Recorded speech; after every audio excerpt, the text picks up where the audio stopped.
Apolo, también conocido como Fibes Apolo, Febo Apolo, fue uno de los dioses griegos más importantes. Pertenecía al grupo de los 12 dioses que habitaban en el Olimpo junto a Zeus. Apolo, hijo de Zeus y de Leto, era entre otras cosas el dios del arte de la adivinación, de la música, sobre todo la arquería. También era el dios de la luz ligada al sol. Fibes, Febo o Foibo significa brillante. Con sus flechas era capaz de causar enfermedades infecciosas, aunque también era capaz de curar, por lo que se le conocía como el que ataca de lejos. Esta naturaleza dual también se reflejaba en el hecho de que fuese la deidad de los pastores que guardaban el ganado y asimismo se le identificase con su gran enemigo el lobo. Apolo venía de Licia, en lo que hoy día es el suroeste de Turquía. Alrededor del año 1000 a.C., Febo Apolo ya era adorado como uno de los dioses griegos más importantes. Leto dio a luz a Apolo y a su hermana melliza Artemisa, diosa de la caza, en la isla de Delos, donde se había refugiado de la ira de Hera, la esposa de Zeus. Apolo se hizo adulto muy rápido y se trasladó a Delfos, en la península griega donde habitaba la serpiente gigante Pitón en una grieta de la superficie. Pitón era hermana de Gaia, la diosa de la tierra. Tiempo atrás se había enemistado con Leto y había intentado evitar el nacimiento de Apolo y Artemisa. Apolo acabó con el monstruo, con 1000 flechas, según cuenta el poeta Ovidio en su obra. Aunque tuvo que hacer penitencia por el pecado de haber acabado con la serpiente divina, se le permitió fijar su oráculo donde antes había estado Pitón. El oráculo de Delfos, relacionado con los santuarios de Apolo y situado según los griegos en el ombligo de lo que era la tumba de Pitón, el centro del mundo, mantiene una extraordinaria reputación desde la antigüedad. No solo existía en la mitología, sino que realmente también se podía visitar y de hecho mucha gente lo consultaba. La sacerdotisa Pitia, de Pitón, daba respuestas sentada en un taburete de 3 patas sobre la grieta en la tierra en la que estuvo la serpiente gigante y a través de la cual obtenía las respuestas susurradas por Apolo. Este oráculo lingüístico era oscuro y se podía interpretar de muchas formas, lo que le dio con el tiempo su fama de ser infalible. De acuerdo con el pensamiento moderno, Pitia pudo sucumbir a los humos tóxicos que emanaban de las profundidades y que confundían sus ideas hasta hacer de su habla un ruido ininteligible. Sus términos eran un tesoro que se interpretaban como una predicción útil para la gente. Los juegos pitios empezaron en Delfos después de la muerte de Pitón. Empezaban con la música para seguir con los acontecimientos deportivos. De acuerdo con la leyenda, los primeros sacerdotes de Delfos llegaron desde Creta cuando Apolo, transformado en delfín, les llevó en barco hasta el puerto de la localidad. Después de matar a Pitón, Apolo acabó con muchos más seres valiéndose de sus flechas.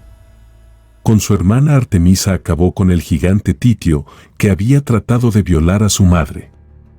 Este acto no fue reprendido por Zeus. Titio fue condenado a sufrir eterna tortura en el Tártaro, la zona más lúgubre del mundo de los muertos. Níobe también fue víctima de la venganza de Apolo y Artemisa. Era la esposa de Anfión, rey de Tebas, y tenía 7 hijos y 7 hijas. Ella presumía de ser más fértil que Leto e incluso, llevada por su orgullo, consideró innecesario hacer sacrificios por la diosa. Níobe sufrió un castigo ejemplar por su arrogancia. Apolo mató a sus 7 hijos con sus flechas y Artemisa hizo lo mismo con sus hijas.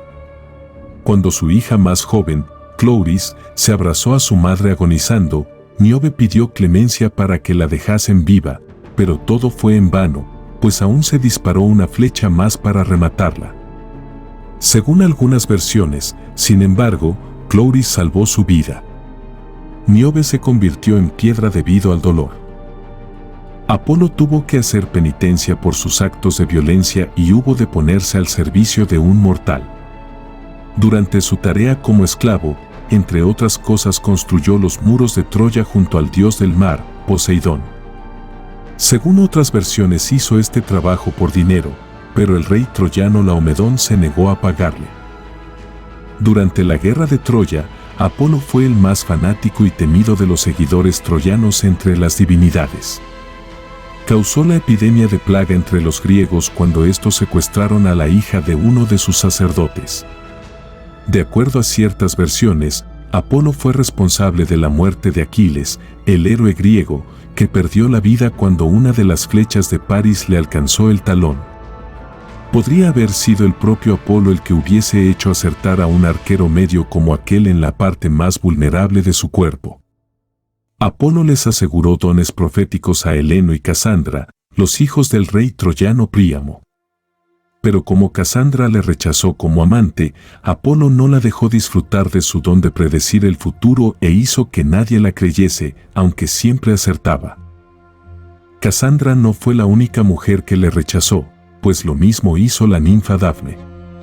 Eros, ofendido ante el desprecio de Apolo, se vengó haciendo que se enamorase de Dafne que, desesperada, huyó con el voluptuoso dios.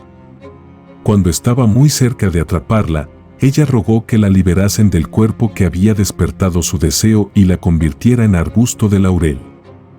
Apolo tuvo más fortuna con los muchachos.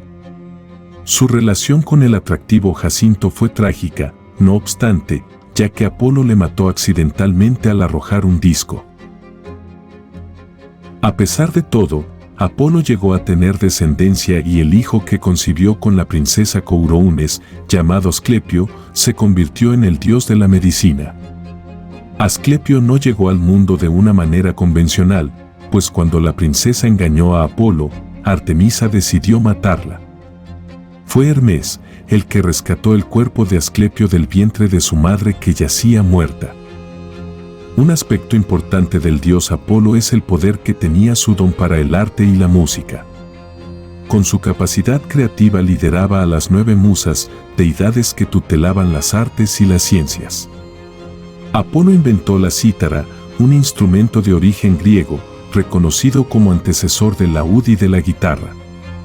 Pero su favorito era el arpa y es con el que aparece en casi todas sus representaciones, a pesar de no ser invención suya, sino un regalo de Hermes después de robarle unas cabezas de ganado. Apolo también tocaba la flauta de manera magistral. El sátiro Marches, que pensaba que sabía tocar mejor que el dios, se atrevió a retarlo y sufrió una humillante derrota ante él, que acabó además desollándole vivo. El rey frigio Midas también sufrió reacciones de Apolo cuando intentó criticar su capacidad musical y compararse con él. Después de oír al dios Pan tocar su lengüeta y a Apolo con su arpa, y mostrarse en desacuerdo con la opinión mayoritaria que prefería la música de Apolo, el dios, irritado, lo castigó poniéndole orejas de burro. Como Apolo daba a los oráculos sus predicciones, se convirtió en fuente de inspiración para poetas, cantantes y músicos que tocaban los instrumentos que él había creado. El dios griego se introdujo en la cultura romana como uno de los símbolos más importantes de la admiración e imitación que suscitaba todo lo griego. El primer emperador romano, Augusto, le dedicó un templo en el año 28 a.C. en la colina del Palatino, en el mismo corazón de Roma, para demostrar que también él, como máximo dirigente del Imperio Romano, estaba extendiendo su civilización por todo el mundo.